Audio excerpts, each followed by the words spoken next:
নমস্কার বন্ধুরা, অরুন্ধতী রান্নাঘরে আপনাদের সবাইকে স্বাগত। আশা করি সকলেই ভালো আছেন। আজকের রেসিপি আমের আচার।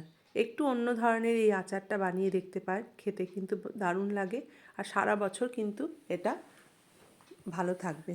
আমি গেল বছরও বানিয়েছিলাম, এবছর আবার বানাচ্ছি। সব আমের আচার রয়ে গেছে, কিন্তু এই আমের আচারটা শেষ হয়ে গেছে, কারণ এটা এতটাই টেস্টি হয়। অনেক দিন পর আমি ভিডিও দিচ্ছি, কারণ আমার বাড়িতে একটু প্রবলেম হয়ে গেছিলো, মায়ের শরীরটা খারাপ ছিল, সেই নিয়ে ব্যস্ত হয়ে পড়েছিলাম। তার জন্য আমি আর ব্লগ করতে পারিনি। আবার শুরু করলাম।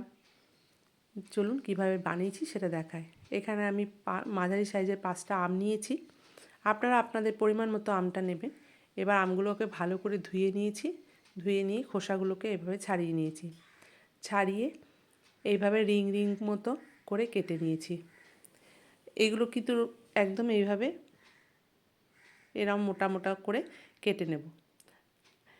আর আমি এখানে বড় চামচে 2 চামচ কালো সর্ষে আর কয়েকটা কাঁচা লঙ্কা নিয়েছি। কিছু ভাজা মশলা ভাজবো, যেটা আমরা সবসময় ভেজে থাকি। প্রত্যেকটা মানে কিছু কিছু বিশেষ রান্নাতে আমরা দিয়ে থাকি, ভাজা মশলার ইউজটা আমরা প্রায়ই করে থাকি।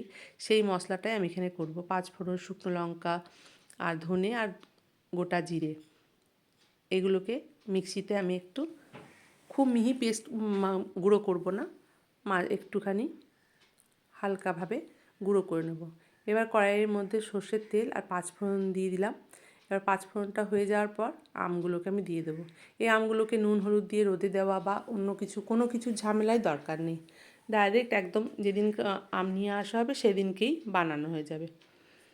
এবার এটাকে আমি একটুখানি ভালো করে নাড়াচাড়া করব। আর এর মধ্যে থেকে, আমের মধ্যে থেকে আমি তো পরে ধুইনি, কিন্তু তাও যে জলটা বেরোবে তাতেই কিন্তু আমটা অনেকটা নরম হবে। আমি ভাজা মশলাটা এইভাবে ভেঙে নিয়েছি। আর এবার আমি এর মধ্যে একটুখানি স্বাদ মতো লবণ দিয়ে দিলাম আর একটু হলুদ দিয়ে দিলাম। এবার এই নুনটা দেওয়াতে কিছুটা জল ছাড়বে, তাতেও আমটা কিন্তু অনেকটা নরম হবে। চিনিটা বা গুড় আপনারা যেটা দিয়ে করতে চান সেইটা দিয়েই করতে পারেন, তারপর আমি চিনি দিয়ে করেছি। চিনি দিয়ে বেশি ভালো হয়। আর আমি সর্ষেটা আর কাঁচা লঙ্কাটা বেটে নিয়েছি।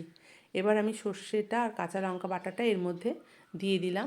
দিয়ে এটাকে খুব ভালো করে একটুখানি মিশিয়ে নেব। আর এই যে জলটা দিলাম, এটার মধ্যে থেকে বেশ নরম হয়ে যাওয়ার পর তারপরে চিনিটা দেব। প্রথমেই চিনিটা দিলে কিন্তু আমটা শক্ত থাকবে, ভালো লাগবে না। সেই জন্য এটাকে একটুখানি বেশ কিছুক্ষণ ধরে নাড়াচাড়া করে বেশ নরম হয়ে যাওয়ার পর আমটা আমি এবার চিনিটা দিয়ে দিলাম। এই কাচের বাটির 1 বাটি চিনি দিলাম। চিনিটা কিন্তু সম্পূর্ণ আমটা কতটা টক তার উপর নির্ভর করবে। আপনাদের এখানে একটু ঝাল মিষ্টি হবে তো, সব কিছুই মিশে। আর এখানে যে সর্ষে বাটাটা দিয়েছি তার জন্য একটা কাসুন্দি ফ্লেভার আসবে, খেতে কিন্তু দারুণ ভালো লাগবে। এবার এটাকে আমি খুব ভালো করে মিশিয়ে দেবো। আর চিনিটা গলে অনেকটা দেখুন জল বেরিয়েছে। এবার এটা কি একদম যতক্ষণ না পর্যন্ত পুরো শুকিয়ে যাবে ততক্ষণ পর্যন্ত মাঝে মাঝে নেড়ে দিতে হবে আর ফোটাতে হবে। কালারটাও কিন্তু দারুণ এসেছে। মোটামুটি আমার আমের আচার হয়ে এসছে। এটা একদম অন্যরকমভাবে করেছি। আমার অনেক রকম আচার আছে, তার রেসিপি আমার করা হয়নি, কিন্তু আমি ছবিগুলো দেব। গেল বছরকার কত আচার রয়েছে, আমলকির আচার, কুলের আচার, আমের আচার, প্রচুর আচার রয়েছে। খাওয়ার লোক কম, কিন্তু বানানোর আমার ভীষণ শখ, তার জন্য আমি বানিয়েছি। এবার গ্যাসের ফ্লেমটা বন্ধ করে দিলাম। এবার ভাজা মশলাটা উপর থেকে ছড়িয়ে দিয়ে কিছুক্ষণ রেখে তারপরে আমি এটা সার্ভ করে আপনাদেরকে দেখাবো। আমের আচার কিন্তু একদম রেডি হয়ে গেছে। অবশ্যই আপনারা এটা একবার বানাবেন। দেখুন, দেখতে কিন্তু খুব সুন্দর হয়েছে, খেতেও কিন্তু খুব ভালো হয়েছে।